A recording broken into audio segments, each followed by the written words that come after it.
ಓಂ ಶಾಂತಿ. ಬನ್ನಿರಿ ಶಿವಬಾಬಾರ ಜೊತೆ ಅಂದರೆ ಭಗವಂತನ ಜೊತೆ ಪ್ರತಿಜ್ಞೆ ಮಾಡೋಣ. ಬೆಳಗ್ಗೆ ಎದ್ದ ತಕ್ಷಣ ಮೊದಲು ನಿಮಗೆ ಸುಪ್ರಭಾತವನ್ನು ಹೇಳುವೆನು ತಂದೆ. ಸ್ನಾನ ಮಾಡುವ ಸಮಯದಲ್ಲಿ ನಿಮ್ಮ ಹಾಡನ್ನು ಹಾಡುತ್ತಾ ಸ್ನಾನ ಮಾಡುವೆನು.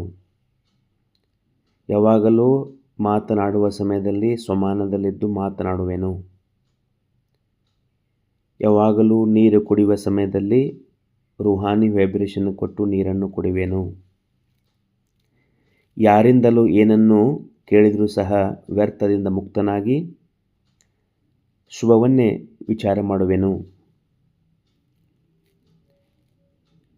ಯಾವಾಗ ಏನನ್ನಾದರೂ ತಿಂದರೂ ನಿಮಗೆ ಭೋಗ ಹಚ್ಚಿ ತಿನ್ನುವೆನು ತಂದೆ. ಯಾವಾಗಲೂ ಹಾಡನ್ನು ಹಾಡುವ ಕೇವಲ ನಿಮ್ಮ ಮಹಿಮೆ ಹಾಡನ್ನೇ ಹಾಡುವೆನು. ಮನೆಯಿಂದ ಹೊರಡುವ ಮುನ್ನ ನಿಮ್ಮ ಪರವಾನಗಿಯನ್ನು ಪಡೆದು ಹೊರಡುವೆನು. ಯಾವಾಗಲೂ ನನ್ನ ಲೇಖನೆ ಎತ್ತಿದರೂ ನಿಮ್ಮ ಪ್ರತ್ಯಕ್ಷತೆಯ ಬಗ್ಗೆ ಬರೆಯುವೆನು. ಯಾವಾಗಲೂ ನಾನು ವಾಕ್ ಮಾಡುವ ಸಮಯದಲ್ಲಿ ನಿಮ್ಮನ್ನು ಮಿತ್ರನನ್ನಾಗಿ ಮಾಡಿಕೊಂಡು ವಾಕ್ ಮಾಡುವೆನು. ಎಷ್ಟು ಹೆಜ್ಜೆ ನಡೆದರೂ ಅಷ್ಟು ಆದಾಯವನ್ನು ಮಾಡಿಕೊಳ್ಳುವೆನು. ಯಾರನ್ನಾದರೂ ನೋಡಿದರೂ ಅವರ ಭ್ರುಕುಟಿಯಲ್ಲಿ ನೋಡುವೆನು. ಯಾವಾಗಲೂ ಗಾಡಿ ನಡೆಸುವ ಸಮಯದಲ್ಲಿ ನಿಮ್ಮನ್ನು ನನ್ನ ಗಾಡಿಯ ಮುಂದೆ ಕುಳಿಸಿಕೊಂಡು ಹೋಗುವೆನು. ನೀವು ಕೊಟ್ಟ ಎಲ್ಲ ಖಜಾನೆಗಳನ್ನು ಅನ್ಯರಿಗೆ ಹಂಚುವೆನು ತಂದೆ. ಎಷ್ಟು ಧನವು ಉಳಿತಾಯವಾಗುವುದು ಆ ಉಳಿತಾಯ ಧನವನ್ನು ಸೇವೆಯಲ್ಲಿ ಸಲ್ಲಿಸುವೆನು ತಂದೆ.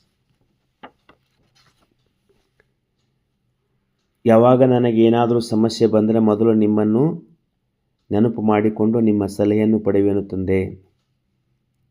ಯಾವಾಗ ನಾನು ಫ್ರೀಯಾಗಿ ಕುಳಿತಿದ್ದಾಗ ಈ ಪ್ರಕೃತಿಗೆ ಪಾವನ ಮಾಡುವ ಸೇವೆಯನ್ನು ಮಾಡುವೆನು ತಂದೆ. ಯಾರಿಗಾದರೂ ಭೇಟಿಯಾದಾಗ ಅವರಿಗೆ ಶುಭ ಭಾವನೆ ಎನ್ನುವ ಗಿಫ್ಟನ್ನು ಕೊಡುವೆನು ತಂದೆ. ಯಾವಾಗಲೂ ಮೊಬೈಲ್ದಲ್ಲಿ ಮಾತನಾಡುವ ಮೊದಲು ಓಂ ಶಾಂತಿ ಹೇಳುವ ಮಂತ್ರವನ್ನು ಹೇಳುವೆನು ತಂದೆ. ಮಲಗುವ ಮುಂಚೆ ನಿಮಗೆ ಇಡೀ ದಿನದ ಚಾಟನ್ನು ಕೊಟ್ಟು ನಿಮಗೆ ಧನ್ಯವಾದಗಳನ್ನು ಹೇಳಿ ಮಲಗುವೆನು ತಂದೆ. ಓಂ ಶಾಂತಿ.